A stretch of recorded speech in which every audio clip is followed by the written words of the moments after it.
Welcome dear awkward, स्वागत है आपका इन आर प्राइम मूवी में।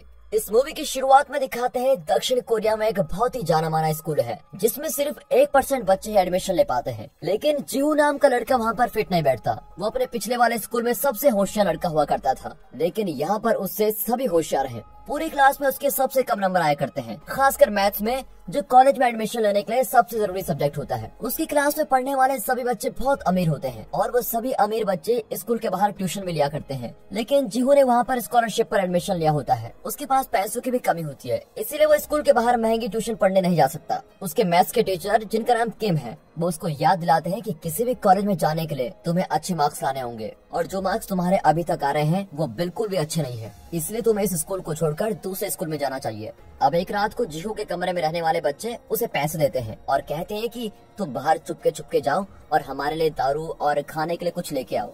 लेकिन जब वो वापस आ रहा होता है तो रात में स्कूल की रखवाली करने वाला आदमी, जिसका नाम ली हक्सुंग है, वो उसको पकड़ लेता है। अब अगली सुबह मिस्टर किम मुझसे पूछते हैं कि इस काम में तुम्हारे साथ और कौन कौन है, लेकिन जीहू उन्हें अपने साथियों का नाम नहीं बताता और चुप रहता है। लेकिन जीहू को हॉस्टल से बाहर निकाल दिया जाता है। अब क्लास के बाद दिखाते हैं कि उसके साथ रहने वाले लड़के उसका शुक्र अदा करने के लिए उसको कुछ पैसे देने की कोशिश करते हैं, लेकिन जीहू उनसे बिल्कुल भी पैसे नहीं लेता क्योंकि वो उन्हें अपना सच्चा दोस्त मानता है। और अब क्योंकि जीहू को हॉस्टल से निकाल दिया गया है तो उसके दोस्तों के लिए बाहर से खाना मंगवाना बहुत मुश्किल हो गया है, क्योंकि अगर वो भी ऐसा करेंगे तो चौकीदार हक्संग उन्हें पकड़ लेगा। वो सभी उसको कौमी ऑफिसर कहकर बुलाते हैं क्योंकि वो उत्तर कोरिया का एक दल बदलू है। अब बाद में दिखाते हैं कि हक्संग अपने डॉक्टर से मिलने जाता है, जो उसे बताता है कि तुम्हारे लिए रात की चौकीदारी की नौकरी करना सही नहीं है, ये तुम्हारी सेहत के लिए बिल्कुल ठीक नहीं है और नींद की गोलियों के भरोसे तो ये नौकरी कभी मत करना। लेकिन हक्संग उसे याद दिलाता है कि दल बदलू होने की वजह से उसे सिर्फ यही नौकरी मिल सकती है, इसीलिए डॉक्टर उसे कहते हैं कि तुम ये गोलियां तब तक खाओ जब तक कि तुम्हें और कोई काम न मिल जाता। अब इसके बाद हक्संग अपने खाली घर में वापस चला जाता है, जहाँ पर वो अपना ज्यादातर समय अपने कछुए को खाना खिलाने, स्ट्रॉबेरी का दूध पीने और सुडोकू को सुलझाने में बिताता है। अब जीहू को उसके हॉस्टल से निकाल दिया गया है तो बोराम उसे रास्ते में यह कहकर चिढ़ाती है कि पहले मुझे लगता था कि तुम एक लूजर हो, लेकिन अब लगता है कि मैं गलत थी। अब कुछ घंटे बाद जीहू अपने घर में जाता है, जहाँ पर वो अपनी माँ के आने से पहले ही सारा घर साफ कर देता है। उसकी माँ विधवा होती है जिसने उसे पालने में बहुत मुश्किल सही होती है, इसीलिए जब वो अपने बेटे को स्कूल की वर्दी में देखती है तो उसको बहुत गर्व महसूस होता है। लेकिन जीहू की हिम्मत नहीं होती कि वो अपनी माँ को ये बता दे कि उसको हॉस्टल से निकाल दिया गया है और इसलिए वो झूठ कह देता है कि मैं सिर्फ तुमसे मिलने आया हूँ और मुझको बहुत जल्दी जाना होगा। जब वो वापस जा रहा होता है तो बीच रास्ते में बारिश शुरू हो जाती है, इसीलिए जीहू स्कूल की बंद लैब में छुपने की कोशिश करता है, लेकिन हक्संग उसको ढूंढ लेता है और चौकीदार हक्संग को ये सुनकर बहुत बुरा लगता है कि जीहू के पास रहने के लिए कोई जगह नहीं है, इसीलिए वो उसे अपने ऑफिस में रात को रुकने देता है। जब जीहू सो रहा होता है तो हक्संग देखता है कि उसको मैथ्स में कुछ काम मिला है जो कि जीहू के लिए बहुत मुश्किल है। अब जैसे सुबह होती है तो हक्संग जीहू को वहाँ से बाहर निकाल देता है। जैसे जीहू मैथ्स की क्लास में जाता है वो ये देखकर हैरान रह जाता है कि हक्संग ने उसका पूरा होमवर्क कर दिया है और वो भी बिल्कुल सही। बोरा में देख लेती है और वो चाहती है कि जीहू टीचर को ये दिखाए, लेकिन वो उसको चुप रहने के लिए कह देता है।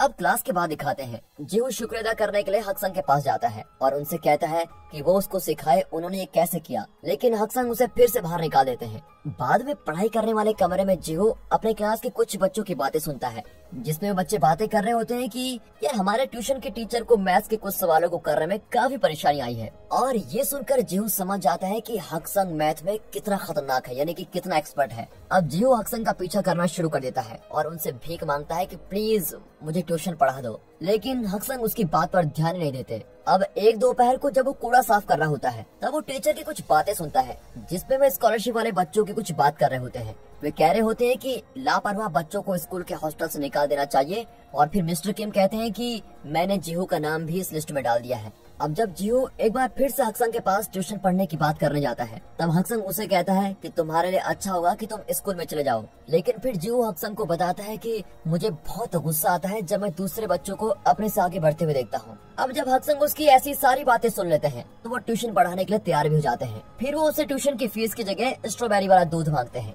अगले दिन हक्संग अपने दोस्त जिचोल से मिलने जाता है, जिसने उसकी दक्षिण कोरिया में आने में मदद की होती है, क्योंकि वो उत्तर कोरिया में दल बदलू का साथ दिया करता था। साथ ही वो दोनों गेम्स खेलते हैं और अपनी जिंदगी की बातें करते हैं। और जब जिचोल हक्संग को एक लैंप गिफ्ट देता है तब हक्संग उसे उस लैंप के पैसे देता है, क्योंकि उसको फ्री का बिल्कुल भी पसंद नहीं होता और वो भीख मांगकर कभी नहीं जीना चाहता।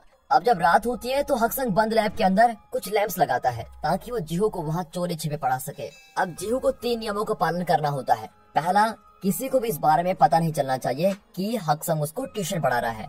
दूसरा, मैथ्स के अलावा दूसरा कोई और सवाल उससे नहीं पूछा जाएगा। तीसरा, हक्संग सिर्फ उसको पढ़ाने पे ध्यान देगा, लेकिन वो उससे कभी भी नंबर और टेस्ट के बारे में नहीं बताएगा। जब जीहू उससे वादा करता है कि हाँ मैं सारे नियमों को मानने लगूंगा, तब हक्संग उसे पहला सवाल देते हैं जिसमें उसको ट्रायंगल का एरिया बताना होता है। जीहू जल्दी से उसको हल कर देता है और कहता है कि ये तो चौथी पांचवी का सवाल है, लेकिन हक्संग उसे बताता है कि उसका जवाब ट्रायंगल के चारों ओर गोला बनाने की वजह से गलत हो गया है। अब जीहू को लगता है कि उसके साथ धोखा हुआ है क्योंकि हक्संग ने उसको गलत सवाल दिया, लेकिन हक्संग उसको ये दिखाना चाहता है कि जीहू के सवाल को हल करने का तरीका गलत है। हाँ, जवाबों का ढूंढना जरूरी है, लेकिन सवाल को समझना ये उससे भी कई ज्यादा जरूरी है। मैथ सिर्फ जवाब ढूंढने के बारे में है।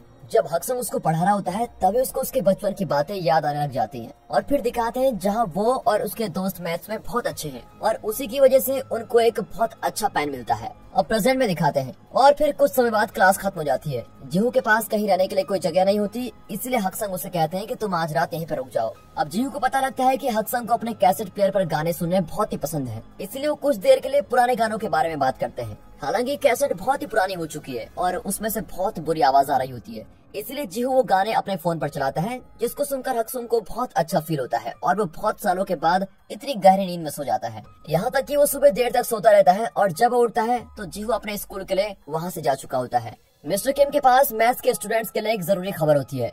आखिरी एग्जाम होने के बजाय उनकी क्लास एक जाने माने पाइथागोरस नाम की एक प्रतियोगिता में भाग लेंगे जो उनके एग्जाम के रूप में गिने जाएंगे। बच्चे इस बात को लेकर खुश नहीं होते क्योंकि उनके पास तैयारी करने के लिए सिर्फ 2 महीने बचे होते हैं, लेकिन मिस्टर किम कहते हैं कि तुम सभी कर सकते हो और फर्स्ट भी आ सकते हो।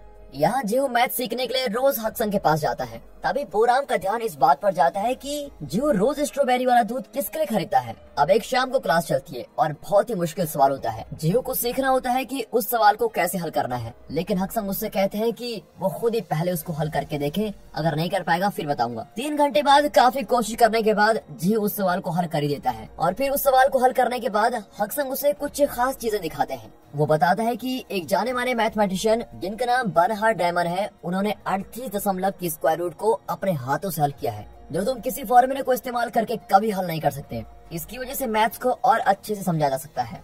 हालांकि जब उनकी बातें पूरी हो जाती है तो जीहू उससे पूछता है कि जो सवाल मैंने किया वो सही है कि गलत, लेकिन हक्संग जीहू को ये बताने से मना कर देता है कि उसका जवाब सही है कि गलत, और वो कहता है कि ये तुम्हारा होमवर्क है और तुम्हें खुद ही पता लगाना है कि ये सही है या गलत, और यही काम एक मैथमेटिशियन का होता है। हर गुजरते हफ्ते के साथ जीहू मैथ्स में हर दिन और अच्छा होता जाता है। अब एक दोपहर को दिखाते हैं। जीहू को बहुत बुरी खबर मिलती है। उसका एक बहुत अच्छा दोस्त जो कि जीहू की तरह ही स्कॉलरशिप पर पढ़ रहा है, वो बताता है मैं वापस अपने पुराने स्कूल में जाने वाला हूँ। यहाँ आना तो मेरी बहुत ही बड़ी गलती थी। अब जीहू अपने बारे में सोच रहा होता है कि मैं इतना गरीब हूँ और कैसे कुछ करूँगा। तभी बोराम आकर उसकी बातें सुन लेती है और बोलती है मेरी भी हालत तुम्हारी तरह है। जीहू को लगता है कि बोराम ये बात बोलकर उसका मजाक उड़ा रही है क्योंकि बोराम तो बहुत ही अमीर है। वो दोनों बात कर रहे होते हैं तभी बोराम की माँ अपनी बेटी को घर लेने आई होती है और जब दोनों कार में होते हैं बोराम को डांट पड़ती है क्योंकि वो एक स्कॉलरशिप पर पढ़ने वाले बच्चे के साथ बात कर रही थी। वैसे तो बोराम भी स्कॉलरशिप पर ही पढ़ रही है, लेकिन ऐसा इसलिए हुआ था क्योंकि उसके माँ बाप की तलाक हो चुकी थी, लेकिन असल में वो गरीब नहीं है, वो बिल्कुल अमीर है। इसलिए बोराम की स्थिति जीहू से काफी अलग है। बोराम की माँ उसको डांटते हुए बोलती है तुम्हें पियानो म्यूजिक सुनने से कितनी बार मना किया है, मैं चाहती हूँ तुम अपनी पढ़ाई में ज्यादा ध्यान दो। अब इस वजह से बोराम को पढ़ाने के लिए उसकी माँ ने मिस्टर किम को ट्यूशन के लिए रखा हुआ है, जो बिल्कुल गैर कानूनी है क्योंकि जो टीचर स्कूल में पढ़ाता है उसके पास ट्यूशन जाने का मतलब वो पहले से कुछ बता देगा। उसी रात जीहू हक्संग को अपने दोस्त के बारे में बताता है और पूछता है क्या मुझे भी अपने पुराने स्कूल में वापस चला जाना चाहिए। हक्संग जीहू को समझाते हुए बोलता है तुम्हें कभी भी हार नहीं माननी चाहिए, तुम्हें पता है सफल होना इतना आसान नहीं है, अगर आखिर तक कोशिश करोगे तो सफलता अपने आप आएगी। अब अपनी बात को साबित करने के लिए वो जीहू के किए काम को दिखाता है और बोलता है कि इसके आखिरी वाले सोल्यूशन में जरूर गलती है, लेकिन सवालों को हल करने का तरीका तुमने सीख लिया है। उसी रात जीहू का सस्पेंड पीरियड भी खत्म हो जाता है और उसको वापस हॉस्टल में जाना होगा, लेकिन वो हक्संग को बोलता है कि मैं आपके साथ रहना बहुत मिस करने वाला हूँ। अब अगले दिन दिखाते हैं तो बोराम जीहू से माफी मांगते हुए उसको स्ट्रॉबेरी वाला दूध देती है। जब जीहू का ध्यान नहीं होता तो बोराम उसका पीछा करते हुए खाली पड़ी लैब में पहुंच जाती है और उसके सामने जीहू का राज खुल जाता है। बोराम हक्संग से अपने दोस्त का ख्याल रखने के लिए शुक्र अदा बोलती है और पूछती है क्या मैं भी आपके पास मैथ्स पढ़ने आ सकती हूँ। इसके जवाब में हक्संग हाँ बोल देता है, लेकिन बोराम को इस बात का राज रखना होगा। बोराम भी हक्संग को कौमी ऑफिसर कह के बुलाती है और इसी वजह से बेचारा हक्संग बड़ा कंफ्यूज हो जाता है और बोलता है मैं उत्तरी कोरिया से जरूर हूँ, लेकिन मैंने कभी फौज में काम नहीं किया है, तो मुझे कौमी ऑफिसर क्यों बुला रहे हो। तभी हक्संग का ध्यान उन बच्चों पर जाता है जो बंक करने वाले हैं, लेकिन वो सोचता है कि अगर मैं ऐसा करूंगा तो इनको भी जीहू की तरह हॉस्टल से निकाल दिया जाएगा। और फिर इस बात का ध्यान रखते हुए हक्संग बच्चों की शिकायत ना करने का तय करता है। अब एक शाम को जीहू हक्संग से पूछता है आपने मैथ्स इतनी ज्यादा क्यों पढ़ी। वो जवाब देता है कि पहले तो मैंने मैथ्स स्कॉलरशिप पाने और अपने परिवार की खुशी के लिए पढ़ना शुरू किया था, लेकिन जितना ज्यादा मैं पढ़ता गया मुझे मैथ्स में उतना ही ज्यादा इंटरेस्ट आने लगा और फिर मुझे मैथ्स से प्यार ही हो गया। इसके बाद वो बोराम को बुलाते हैं ताकि हक्संग उसे पियानो बजाने की एक मस्त ट्रिक सिखा सके। वो पियानो के सभी नोट्स को नंबर देता है और फिर दोनों मिलकर PI नंबर का इस्तेमाल करके बहुत प्यारा पियानो बजाते हैं। अब अगली मैथ्स क्लास के दौरान दिखाते हैं जीहू हक्संग का तरीका इस्तेमाल करके मिस्टर किम की करी हुई गलती को ठीक कर देता है। हालांकि मिस्टर किम उसको डांट देता है और बोलता है तुम्हारा उत्तर जरूर ठीक है, लेकिन पेपर चेक करने वाला इस तरह से इस आंसर को नहीं देखना चाहता है, तुम्हें कुछ और ही करना पड़ेगा और स्टूडेंट्स को बस इसी बात का ध्यान रखना है। दोस्तों यानी कि वो साफ साफ अपनी गलती को स्वीकार नहीं करना चाह रहा था। और फिर जीहू और मिस्टर किम के बीच में काफी देर बहस भी होती है। अब जीहू का ऐसा बर्ताव देखकर मिस्टर किम उसको क्लास के बाहर खड़ा कर देते हैं। इसके बाद जीहू मिस्टर किम को बोलता है कि आप मुझको नीचा दिखाने की कोशिश करते रहते हैं और मुझको इस स्कूल से निकाल देना चाहते हैं, लेकिन मैं कभी अपने पुराने स्कूल में नहीं जाऊंगा। दोस्तों वीडियो को पॉज करके सोचिए, मिस्टर किम एक वैसा ही टीचर है जैसा हमें अपनी पढ़ाई के टाइम मिले थे, मैथ्स को रट्टा लगवाने वाले। लेकिन अब पढ़ाई करके ये पता चल गया है कि मैथ्स भी बहुत खास सब्जेक्ट है। हमें भी हक्संग जैसा कोई टीचर मिलता तो आज अलग ही बात होती है। अल्टीमेटली ये सारी गलती हमारे एजुकेशन सिस्टम की है। आपको क्या लगता है हमारे एजुकेशन सिस्टम में सरकार को क्या बदलाव लाने चाहिए? कमेंट करके प्लीज बताइएगा। अब दोपहर के समय दिखाते हैं हक्संग एक और बार जिचोल से मिलता है। अब की बार जिचोल हक्संग को एक स्मार्टफोन देता है ताकि उसको आसानी से ढूंढा जा सके। बाद में हक्संग खुशी के साथ वो फोन जीहू को दिखाता है। जीहू देखता है कि हक्संग को छोटे से फोन में बड़े बड़े पेपर्स पढ़ने पड़ रहे हैं। अब जीहू अपने क्लास के एक लड़के से बोलता है तुम मुझे किसी तरह से कंप्यूटर लैब में पहुंचा दो क्योंकि मुझे हक्संग की मदद करनी है। वो उन डॉक्यूमेंट्स को प्रिंट करके हक्संग को देना चाहता है जो हक्संग अपने फोन में पढ़ रहा था। अब अगले दिन पाइथागोरस टेस्ट होता है। हालांकि अब अच्छा पढ़ने की वजह से जीहू बहुत ही अच्छा टेस्ट कर रहा होता है। वहीं बोराम के दिमाग में कुछ भी नहीं आता और उसको सिर्फ अपना म्यूजिक सुनाई देता है। टेस्ट के दबाव में आकर वो टेस्ट को खत्म भी नहीं करती और क्लासरूम से बाहर चली जाती है।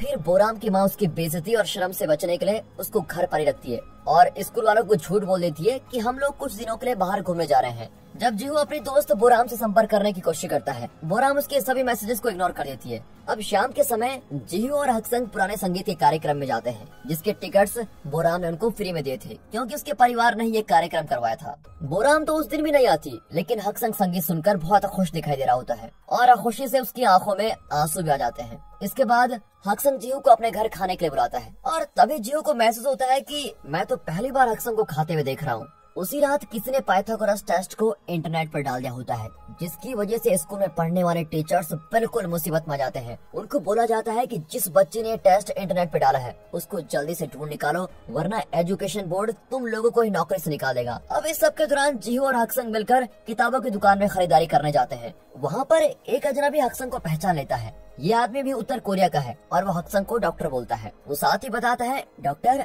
आप जब यूनिवर्सिटी में पढ़ाते थे तब मैं आपका विद्यार्थी था और इसीलिए मुझे आप आज भी याद हो। वो आदमी हक्संग को मैथमेटिक्स का मशहूर और सबसे बुद्धिमान आदमी बोलता है और वो सोचता है कि जीहू हक्संग का बेटा है और इसकी वजह से वहाँ पर कंफ्यूजन क्रिएट हो जाती है। हक्संग पुरानी यादों के लिए उस आदमी का शुक्र अदा करता है और जल्दी दुकान से बाहर भाग जाता है। जीहू उससे सवाल करता है कि ये कौन है और आप पहले कहाँ पढ़ाते थे, लेकिन जीहू के किसी भी सवाल का जवाब देने से वो मना कर देता है। जब वो घर पहुंचता है तो हक्संग अपने बेटे टायोन के साथ गुजारे दिनों को याद करता है, जैसे कि साथ रहकर खाना खाना, कछुआ लाना और बहुत सारा स्ट्रॉबेरी वाला दूध खरीदना, क्योंकि टायोन का मनपसंद दूध स्ट्रॉबेरी वाला दूध ही था। अगले दिन समाचार में एक जरूरी बात बताई जाती है कि मैथ्स के सबसे जरूरी और मुश्किल सवालों में से एक रिमर हाइपोथेसिस को जल्दी उत्तर कोरिया का एक आदमी हल करने वाला है। उस आदमी का नाम है ली हक्संग। अब ओ नाम का प्रोफेसर टीवी पर अपनी कहानी सुनाता है कि कैसे जब वो एक बच्चा था तब उसने मैथ्स की प्रतियोगिता में भाग लिया था और उस समय वो हक्संग से मिला था, जो कि उत्तर कोरिया की तरफ से था और प्रोफेसर खुद दक्षिण कोरिया की तरफ से आया था। उन दोनों को मैथमेटिक्स में माहिर एक बहुत बड़े आदमी ने एक खास पेन दिया था और वो पेन अभी भी ओह के पास है। जीचोल और जीहो दोनों इस समाचार को सुन लेते हैं, लेकिन जीहो हक्संग को सबसे पहले ढूंढता है और इस बारे में पूछता है कि ये सब क्या है। हालांकि हक्संग ये बात सुनकर बहुत भड़क जाता है और बोलता है, आज के बाद रीमन हाइपोथेसिस के बारे में मुझसे कभी बात मत करना। अब इस सब के दौरान पाइथागोरस टेस्ट के इंटरनेट पर फैल जाने की वजह से मिस्टर किम मुसीबत में फंस जाता है, क्योंकि वही मैथ्स का टीचर है और उसी के कंट्रोल में सब कुछ था। लेकिन किम के साथ काम करने वाला एक आदमी जब कैमरास की रिकॉर्डिंग देखता है तो वो मिस्टर किम को बचाने का एक तरीका निकाल लेता है। अगले दिन मिस्टर किम जीहू को बुलाता है और वीडियो दिखाता है जिसमें जीहू कंप्यूटर लैब से बाहर निकल रहा है और उसके हाथ में प्रिंट किए हुए कुछ शीट्स भी हैं। जीहू समझाने की कोशिश करता है कि सर, इन पेपर्स का पाइथागोरस टेस्ट से कुछ भी लेना देना नहीं है, लेकिन उसकी किस्मत खराब होती है क्योंकि इसको साबित करने के लिए जीहू के पास कोई तरीका नहीं है। मिस्टर किम बोलता है कि वीडियो की रिकॉर्डिंग साफ साफ तुम्हारे खिलाफ है। वो साथ ही ये बात भी बोलता है कि तुम कुछ महीनों में मैथ्स में काफी अच्छे हो गए हो, लेकिन इन सभी बातों की वजह से तुम पर कोई विश्वास नहीं करने वाला, क्योंकि सभी को लगेगा कि तुमने ही पेपर्स लीक किए हैं और इसलिए तुम्हारे मार्क्स अच्छे आते हैं। इसीलिए जैसे मैं बोलता हूँ तुम वैसा ही करना। अगर तुम वापस अपने पुराने स्कूल में चले जाओगे तो मैं तुम्हारी सच्चाई पूरी दुनिया को नहीं बताऊंगा। हालांकि फिर भी ये रूमर सभी तक फैल रही होती है कि जीहू ने ही टेस्ट पेपर को इंटरनेट पर डाला है। अब ये बात सुनकर बोराम बड़ी उदास हो जाती है, क्योंकि उसको तो सच्चाई पता है। यहाँ जीचोल खुद भी मुसीबतों में फंसा हुआ है। उत्तर कोरिया भी गुस्सा है कि दक्षिण कोरिया हक्संग की उपलब्धि अपने नाम कर रहे हैं, क्योंकि इस उपलब्धि को फौज के बीच में रखा जाना था। इसीलिए NIS के सदस्य जीचोल को बोलते हैं, तुम हक्संग को टीवी पर आने के लिए मनाओ ताकि वो खुद पूरी दुनिया के सामने आकर सच्चाई बताएं। हक्संग का नाम सारी जगह खबरों में फैल जाता है, यहाँ तक कि हक्संग के साथ पहले काम करने वाला एक आदमी उससे मिलने भी आता है और उत्तर कोरिया में वापस चलने की बात बोलता है। लेकिन हक्संग को गुस्सा आ जाता है जब वो आदमी हक्संग के बेटे के बारे में उसे सवाल करता है। अब जीचोल हक्संग से माफी मांगते हुए बोलता है, मुझे माफ कर दो, मैं NIS को आपसे ज्यादा दूर नहीं रख पाया। लेकिन अच्छे दिल का हक्संग बोलता है, नहीं, मैं तो तुम्हारा शुक्र अदा करता हूँ क्योंकि तुमने बहुत सालों तक मेरी सुरक्षा करी है। अब जब हक्संग वहाँ से निकलने के लिए अपना सामान पैक कर रहा होता है, जीचोल हक्संग की कीमती रिसर्च के पेपर्स उसको वापस देता है। इन पेपर्स को सालों पहले हक्संग ने तबाह करने की कोशिश की थी, लेकिन जीचोल ने उन पेपर्स को संभाल कर रखा था क्योंकि वो बड़े कीमती थे। उसी समय वहाँ पर जीहू भी आ जाता है, लेकिन अंदर से चिल्लाने की आवाजें सुनकर वो बाहर खड़े रहने को तैयार होता है। हक्संग इसलिए गुस्सा हो रहा है क्योंकि इसी खोज की वजह से उसका बेटा मारा गया था, इसलिए वो गुस्से में बोलता है, मैं इस खोज को लेकर सभी टीवी पर नहीं जाने वाला हूँ। फिर जीचोल के चले जाने के बाद जीहू हक्संग से बात करने की कोशिश करता है, लेकिन बूढ़ा हक्संग तो बेचारा जीहू पर ही भड़क जाता है और बोलता है, तुम अपनी हद में रहो, तुम्हारे और मेरे बीच स्टूडेंट टीचर से ज्यादा कोई संबंध नहीं है। इसके बाद जीहू को बोराम की कॉल आती है। वो बोलती है, मुझे समझ में नहीं आ रहा है कि तुम अपने साथ ऐसा क्यों होने दे रहे हो। तभी जीहू बोलता है, मेरे लिए सब कुछ खत्म हो गया है, और फिर वो कॉल काट देता है। इस सब के दौरान हक्संग बस स्टेशन में पहुंचता है। वहाँ उसको अपने बेटे की शक्ल वाला कोई लड़का दिखाई देता है। उसको फिर वो रात याद आ जाती है जब उसका बेटा मारा गया था। दिखाते हैं कि अपने दर बदरू दोस्तों के लिए लड़ाई करने के बाद टायोन अपने पापा के साथ बहस कर रहा होता है। वो अपने पापा पर आरोप लगाते बोलता है, आप बहुत ही ज्यादा मतलबी हो। जब मेरी माँ ट्यूबरक्लोसिस से बीमार थी और उनको दक्षिण कोरिया ले जाने की जरूरत थी, तब आप यहाँ नहीं आए, लेकिन जब आपको अपना मतलब दिखाई दिया तो आप यहाँ पर आ गए। हक्संग उसे समझाता रहता है कि मैंने तुम्हें एक अच्छी जिंदगी देने के लिए इतना बड़ा कदम उठाया है। टायन उसकी बात नहीं सुनता और वहाँ से भाग जाता है और ठहर कर वापस उत्तर कोरिया जाने की कोशिश करता है, लेकिन देश की सीमा पर पहुँचते ही उसको देखते ही गोली मार दी जाती है। अब जीहू को दिखाया जाता है जो कि अपनी माँ के घर आया है। जब उसकी माँ सो रही होती है तो वो चुपचाप अपनी माँ की स्टैंप अपने पुराने स्कूल में जाने वाले पेपर्स पर लगा देता है। अगली सुबह वो पेपर्स को मिस्टर किम को देता है और किम बोलता है, तुमने बिल्कुल ठीक किया। यहाँ हक्संग एक होटल में छुपा हुआ है और दूसरी तरफ जीचोल हक्संग को ढूंढ रहा होता है कि वो कहाँ गया। वो इसलिए ढूंढ रहा होता है ताकि वो उसको टीवी पे ले जा सके। हक्संग को फिर बोराम की कॉल आती है और जब उसको जीहू के पुराने स्कूल में जाने की बात का पता चलता है तो वो बिल्कुल हैरान हो जाता है कि ये क्या कर रहा है। उसी दोपहर को पाइथागोरस टेस्ट के पुरस्कार दिए जाने हैं। जीहू स्कूल में जा रहा होता है, लेकिन बोराम वहाँ अचानक आ जाती है और जीहू को अपने साथ अंदर ले जाने के लिए जीहू का बैग चुरा लेती है। अब समारोह की शुरुआत प्रोफेसर ओ के भाषण के साथ होती है, जिसमें वो मैथमेटिक्स में आई नई खोज के बारे में बात करते हैं। तभी भाषण के बीच हक्संग भी आ जाता है, जो कि स्कूल में आने से पहले अपना कछुआ नदी में छोड़कर आया हुआ है। वो अपनी पहचान को साबित करने के लिए अपना खास पेन निकाल कर दिखाता है और इसलिए प्रोफेसर ओ हक्संग का खुशी से स्वागत करता है और उसको भाषण देने का मौका देता है। अपनी सिक्योरिटी गार्ड की ड्यूटी के बारे में मजाक मस्ती करने के बाद वो बोलता है, मैंने ही जीहू को मैथ सिखाई है। वो उन प्रिंट्स किए गए पेपर्स को भी दिखाता है जो जीहू ने उसको दिए थे और बोलता है जीहू ने कोई पेपर्स इंटरनेट पर नहीं डाले थे, वो तो कंप्यूटर लैब से मेरे लिए ये पेपर्स लेकर आया था। वो सभी को बता देता है कि मिस्टर किम ही इसके पीछे के असली विलन है। उन्होंने अपने किसी ट्यूशन वाले बच्चे को पाइथागोरस टेस्ट चुपचाप दे दिया था। अब ये बात सुनकर मिस्टर किम बड़ा गुस्सा और शर्मिंदगी के साथ बाहर भाग जाता है। इसके बाद हक्संग सभी को एक कहानी बताते हुए बोलता है, मैंने उत्तर कोरिया को इसलिए छोड़ा ताकि मैं मैथ्स में अच्छा पढ़ सकूं, क्योंकि उत्तर कोरिया की सरकार मेरी खोज का इस्तेमाल हथियार बनाने के लिए कर रही थी। मैं चाहता हूँ कि मेरी मैथ्स का इस्तेमाल अच्छे कामों के लिए हो, जिससे कि बच्चों को अच्छी नौकरी मिले या फिर अच्छे कॉलेजेस में एडमिशन मिले। लेकिन लोगों की लालच की वजह से मेरे बेटे की मौत हो गई। अब वो अपनी बातों को जारी रखते हुए बोलता है, मुझे अपने फैसलों पर शर्म आती है, लेकिन जीहू ने मुझे कभी गलत नहीं समझा। जीहू को पता था कि उसका भविष्य खतरे में है, लेकिन उसकी परवाह किए बिना उसने हमेशा मेरे राज को एक राज ही बना कर रखा। रोते हुए हक्संग जीहू से माफी मांगता है और साथ ही उस पर विश्वास करने के लिए शुक्र अदा भी करता है। जिचोल बाहर खड़ा ये सभी बातें सुन रहा होता है। ये सभी भावुक बातें सुनकर वो भी बाहर चला जाता है और टीवी इंटरव्यू के बारे में न पूछने का तय करता है। हालांकि वो बाहर खड़ा हक्संग का इंतजार करता है और अपने साथ चलने के लिए पूछता है। जो फोन जिचोल ने हक्संग को दिया था वो फोन जिचोल खुद बाहर फेंक देता है। संग को एक नया पासपोर्ट देता है जिसमें लिखा है कि हक्संग दक्षिण कोरिया का ही रहने वाला है। साथ ही वो हक्संग को शहर से निकलने के लिए कुछ टिकट देता है ताकि कुछ समय तक NIS उसको ढूंढ न सके। जहाँ तक लगता है कि ऐसा करने के लिए जिचोल को नौकरी से निकाल दिया जाएगा, लेकिन ऐसा करते हुए खुश भी है कि वो अपने दोस्त की मदद कर रहा है। कुछ समय बाद जिचोल जीहू से मिलने आता है और हक्संग का छोड़ा हुआ गिफ्ट जीहू को पकड़ाता है और उस गिफ्ट में हक्संग का एक खास पेन और उसकी खोज के पेपर्स होते हैं। अब 3 साल बाद जीहू और उसके कॉलेज के बच्चे मैथमेटिक्स के सबसे बड़े रिसर्च इंस्टीट्यूट में आए होते हैं। हक्संग वहाँ पर काम करता है और जीहू वहाँ पर स्ट्रॉबेरी वाला दूध लाकर हक्संग को बिल्कुल हैरान कर देता है और दोनों एक दूसरे को गले लगाते हैं और फिर मैथ से जुड़ी बातें करने लगते हैं। बाकी दोस्तों इसी के साथ ये मूवी यहाँ पर खत्म होती है। मूवी अच्छी लगी हो, वीडियो अच्छी लगी हो, एक्सप्लेनेशन अच्छा लगा हो तो लाइक कर दें, चैनल को सब्सक्राइब करना बिल्कुल मत भूलेगा। बाकी मिलते हैं अगले